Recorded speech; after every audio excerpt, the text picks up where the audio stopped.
आपने बहुत सारी ट्रैवल वीडियोस देखी होंगी और आपने जितनी भी ट्रैवल वीडियोस देखेंगे, सिनेमैटिक शॉट्स, यहाँ पे ये अच्छा है, यहाँ पर खाने का ये अच्छा है, यहाँ पर घूमने का ये अच्छा है, ये सब कुछ आपको पता चल जाता है लोकेशन के बारे में। लेकिन अगर आप खुद उस लोकेशन पे जा रहे हैं तो डिफ़िकल्टीज़ क्या क्या फेस करनी पड़ेंगी आपको ये कोई भी नहीं बताता है। ऑलराइट गाइस, तो इस वीडियो के अंदर मैं आपको ये बताने वाला हूँ कि अगर आप एक लंबी बाइक ट्रिप प्लान कर रहे हैं, बहुत ही लंबी मतलब दिल्ली से कन्याकुमारी या कश्मीर से कन्याकुमारी प्लान कर रहे हैं, तो किन किन चीज़ों का आपको ख्याल रखना है। क्योंकि मैंने दिल्ली से कन्याकुमारी अपनी जुप्पी ट्रिप पे किया था और मैंने बहुत सारी डिफ़िकल्टीज़ फेस करी थी और मैं चाहता हूँ कि आपको ये डिफ़िकल्टीज़ फेस ना करनी पड़े। इसीलिए मेरे एक्सपीरियंसेस के हिसाब से मैं कुछ टिप्स आपको देना चाहता हूँ और आपको ये बताना चाहता हूँ कि इन चीज़ों को अवॉइड करना और इन चीज़ों को अपने साथ लेके जाना। Hello guys, welcome to the channel. मेरा नाम अंकित सुनारिया और आपको मैं एक बात बता दूँ कि हम 2000 सब्सक्राइबर्स पहुँचने वाले हैं। हमारा जो परिवार है वो 2000 मेंबर्स का होने वाला है। तो अगर आप एडवेंचर और ट्रैवल रिलेटेड वीडियोस में इंटरेस्टेड हैं तो make sure you hit that subscribe button. दोस्तों, सबसे पहली चीज़ जो मैं आपको बताने वाला हूँ वो ये है कि ऑलवेज कैरी एक्स्ट्रा पेट्रोल। आप यकीन नहीं करेंगे कि 1 लीटर पेट्रोल ने मेरी ज़िंदगी कितने बार बचाई है। क्योंकि कभी कभी ऐसी सिचुएशन आ जाती है कि आपको लगता है कि आपकी गाड़ी में या बाइक में आधा टंकी पेट्रोल तो है ही, आप अगले वाले पेट्रोल पंप से पेट्रोल डला लेंगे। और होता है क्या है कि जो अगला पेट्रोल पंप है, क्योंकि आप अनजानी जगह पर जा रहे हैं, आपको पता तो है नहीं आपको कि कितने देर बाद पेट्रोल पंप आने वाला है, तो वो पेट्रोल पंप आएगा नहीं आएगा, आप वहाँ पर पहुँच पाएंगे नहीं पहुँच पाएंगे, उसकी कोई गारंटी नहीं होती है। तो ऑलवेज कैरी एक्स्ट्रा पेट्रोल। मैंने पूरा ट्रिप किया था उसके अंदर मैंने हमेशा स्टार्टिंग में तो 2 बोतल रखता था एक्स्ट्रा, लेकिन फिर मैंने 1 बोतल कर दिया। 1 लीटर की 1 बोतल पेट्रोल की मैं हमेशा भर के रखता था और जैसे ही मेरी टंकी हाफ होती थी, जो भी पहला पेट्रोल पंप आता था उसमें मैं अपनी टंकी रिफ़िल करा लेता था। ऐसा करने के बावजूद 3-4 बार ऐसी सिचुएशन आई कि मुझे पेट्रोल अपनी बोतल से निकाल के अपने जुपिटर के अंदर डालना पड़ा, क्योंकि मुझे पेट्रोल पंप मिला ही नहीं। और अगर आप किसी ऐसी अनजान जगह पर फंस जाते हैं जहाँ पर पेट्रोल नहीं है आपके पास, तो बहुत ही प्रॉब्लम्स आपको फेस करनी पड़ सकती हैं। तो ऑलवेज कैरी पेट्रोल। 1 लीटर की बोतल के अंदर आप पेट्रोल डाल लें।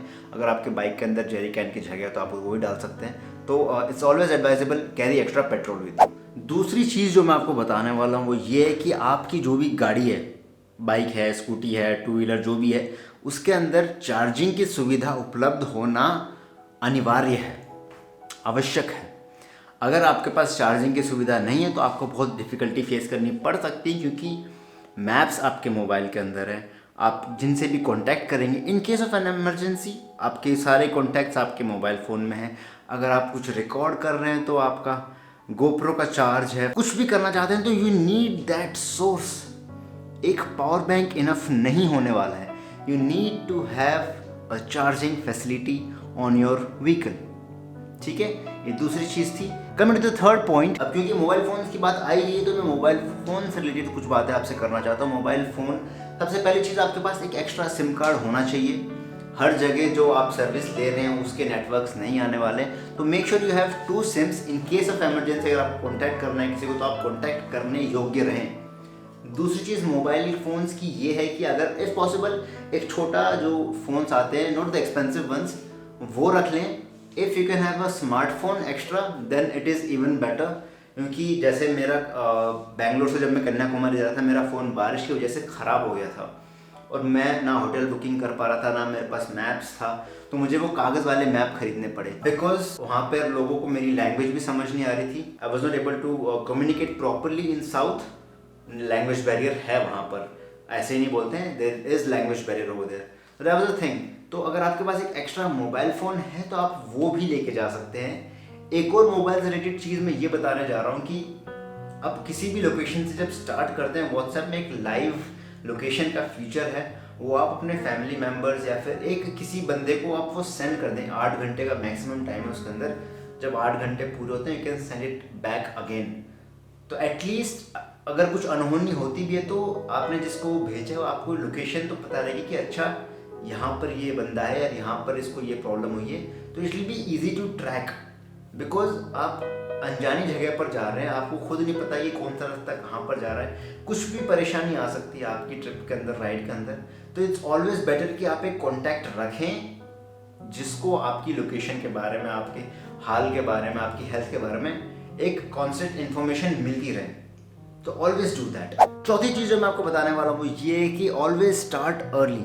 आप जितना जल्दी अपने होटल से निकल सकते हैं उतना आपके लिए बेटर रहेगा, क्योंकि अगर आपके स्टार्टिंग फेज जो आपकी राइड का है वो पीसफुल निकल जाता है तो आपकी पूरी राइड अच्छी जाती है। अब आप सोचें कि अगर आप 10, 11, 12 बजे दोपहर में निकल रहे हैं, ट्रैफिक रहेगा, गर्मी रहेगी, ची चा शोर शराबा रहेगा, तो आपको वो पीस नहीं मिलेगा। तो इट्स ऑलवेज बेटर कि यू स्टार्ट अर्ली।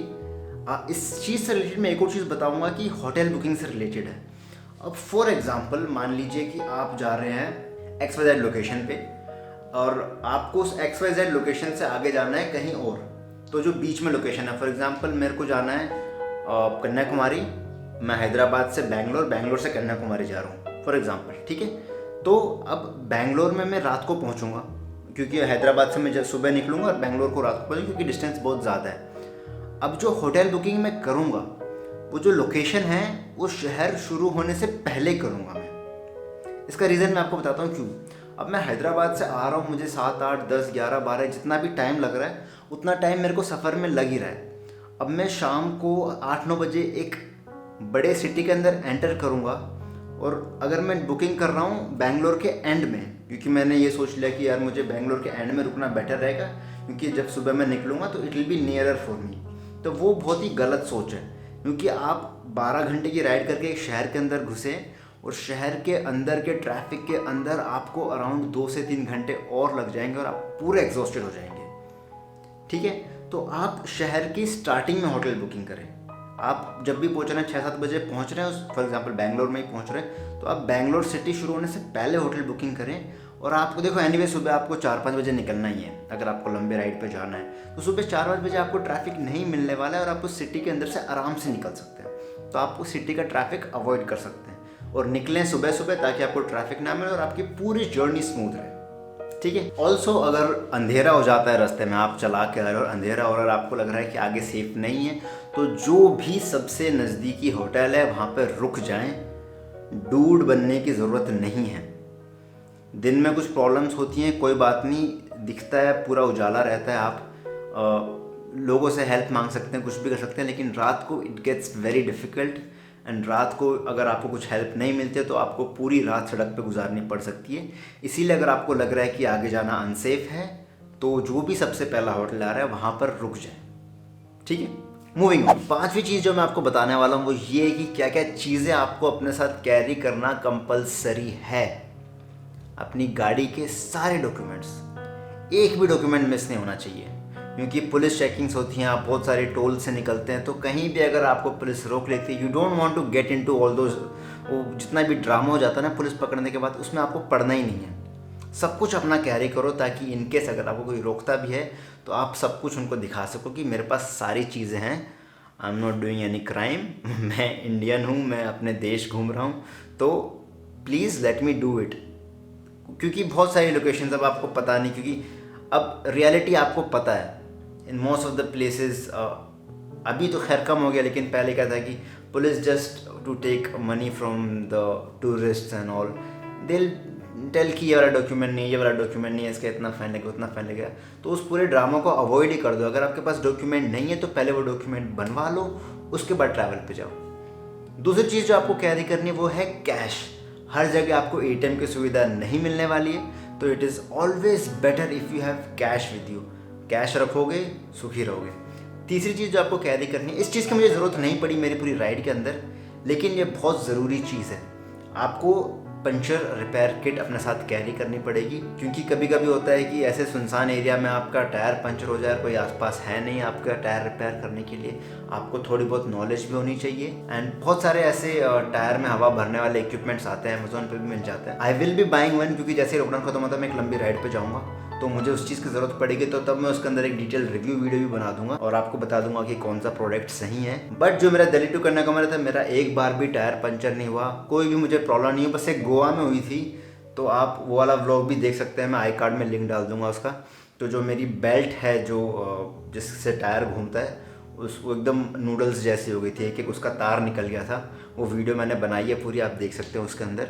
तो puncture repair kit, documents and cash, ये 3 चीज़ आपको कैरी करना है। पावर बैंक आपको कैरी करना है, इफ़ पॉसिबल एक मैप, आप जिस भी लोकेशन पर जा रहे हो उसका एक कागज़ पे जो मैप आता है वो भी कैरी कर सकते हैं। कभी कभी क्या होता है कि नेटवर्क आ ही नहीं रहा है, तो फिर आपको जो पेपर वाले मैप्स हैं वो काफ़ी ज़्यादा हेल्प कर सकते। मैंने साउथ इंडिया में उन मैप्स को इस्तेमाल किया था, मैंने ख़रीदा था कन्याकुमारी में पूरे इंडिया का मैप। वो मुझे काफ़ी हेल्प करी उसने, क्योंकि साउथ में मेरी लैंग्वेज नहीं समझ पा रहे थे, मेरा फ़ोन भी ख़राब हो गया था क्योंकि पूरे साउथ में बारिश हो रही थी और मेरा फ़ोन भीग के ख़राब हो चुका था। Which brings me to the next point कि मौसम कभी भी बदल सकता है। You should have weather appropriate things and always carry a raincoat और some sort of plastic with you, because मैं नवंबर दिसंबर के टाइम में मैंने ट्रिप की थी, मुझे लगा नहीं था कि कहीं भी बारिश होने वाली है और पूरे साउथ में बारिश हो रही थी। और मैं बेंगलोर से जब चला, आगे के 3 से 4 दिन अगर आप मेरी वीडियोस देखेंगे, आप ये देखेंगे कि मैं हर वीडियो में भीग ही रहा था। और मैं पॉलीथीन बैग्स लेके अपने बैग्स कवर कर रहा था, मेरे सारे इक्विपमेंट्स से, ड्रोन था, कैमरा था, लैपटॉप था, सब कुछ। मुझे डर था कि गीले ना हो जाएं। तो इट्स ऑलवेज एडवाइजेबल कि वेदर को मद्देनज़र रखते हुए आप अपने कपड़े हैं जो उस तरीके की पैकिंग कीजिए। And always carry extra raincoat या फिर कुछ प्लास्टिक का चीज़ कि इनकेस बारिश हो तो आपके जो महंगे सामान है वो डैमेज ना। सेकेंड लास्ट चीज़ जो मैं आपको बता रहा हूँ वो ये कि अगर पूरे ट्रिप में कहीं भी आपको लगे कि आपकी तबीयत ख़राब हो रही है तो उस शहर में रुक जाओ, डॉक्टर के पास जाओ, ठीक हो जाओ, उसके बाद अपनी राइड कंटिन्यू करो। अगर आप बीमार होके आप ये सोचें कि यार चलो ठीक है, नहीं मैं अगले जो शहर है वहाँ पर जाके डॉक्टर को दिखा लूँ या फिर आगे दिखा लूँगा, वैसा मत करो। जो प्रॉब्लम आपको है, आपको पता नहीं वो कितनी बड़ी प्रॉब्लम हो सकती है, और अगर सफ़र के बीच में ऐसा कुछ होता है तो it can lead to anything. आप एक्सीडेंट भी हो सकता है, आपका स्ट्रोक्स भी आ सकते हैं, गर्मी से आप कुछ भी हो सकता है। तो इट्स बेटर कि अगर आपको कुछ प्रॉब्लम है, make sure you visit the doctor उस पर्टिकुलर एरिया में, and don't continue with the ride unless you feel कि यस अब मेरे अंदर इतनी एनर्जी, इतनी ताकत है कि मैं इस ट्रिप को कंटिन्यू कर सकता हूँ। लास्ट पॉइंट, लास्ट सजेशन जो मैं आपको देना चाहता हूँ ये है कि जितनी ज़्यादा हो सके उतनी फ़ोटोज़ खींचो, उतनी वीडियोस बनाओ, उतनी मेमोरीज़ क्रिएट करो। क्योंकि जब आप एक लंबी राइड कर रहे हैं तो ये ऐसा नहीं है कि आप हर दूसरे महीने कर रहे हैं, हर दूसरे हफ्ते कर रहे हैं। ये बहुत प्लानिंग के बाद की जाती है ऐसी ट्रिप्स। तो मेक श्योर यू कैप्चर जितनी ज़्यादा मेमोरीज़ आप वहाँ से लेके आ सकें, उतनी मेमोरीज़ लेके आए वहाँ से। तो ये थी कुछ चीज़ें जो मैंने अपनी राइड में डिफ़िकल्टीज़ फेस की थी, और मैंने आपको बता दिया कि क्या क्या करना चाहिए इनकेस ऐसी चीज़ आती है, आपको क्या क्या कैरी करना है, किस तैयारी के साथ आपको एक लंबी राइड पे जाना है। और भी बहुत सारी चीज़ें हैं तो जो मैं अगली लंबी राइड पे जाऊंगा उससे पहले भी मैं एक वीडियो बनाऊंगा कि मैं क्या क्या पैक कर रहा हूँ, क्या क्या लेके जा रहा हूँ, डिटेल में आती रहेंगी वीडियोस। एंड एक और चीज़ मैं एक बताना चाहता हूँ आपको कि मैंने एक दूसरा चैनल शुरू किया जिसके अंदर मैं व्लॉगिंग और रैंडम चीज़ें जिसके बारे में मैं बात करना चाहता हूँ वो सब चीज़ें मैं उस वाले चैनल पे पोस्ट करूँगा। This channel is only going to be about travel. जितनी भी ट्रैवल रिलेटेड वीडियोज़ हैं वो मैं इस चैनल पे डालूंगा, बाकी जो भी रैंडम वीडियोज़ हैं वो सब दूसरे चैनल पे डालूंगा। उस चैनल का लिंक भी मैं डिस्क्रिप्शन में डाल दूँगा। Make sure you subscribe to that also, make sure you subscribe to this also. And अगर आपको वीडियो अच्छी लगी तो make sure you hit that like, it really motivates a creator. अगर आप लाइक करते हैं, सब्सक्राइब करते हैं, शेयर करते हैं तो जितने ज़्यादा लाइक्स होते हैं उतना ज़्यादा बंदा मोटिवेट होता है और वैसे ही और अच्छा कंटेंट आपके लिए प्रेजेंट करने की कोशिश करता है। This is it for this video guys, thanks a lot for watching, subscribe, like and comment, thank you.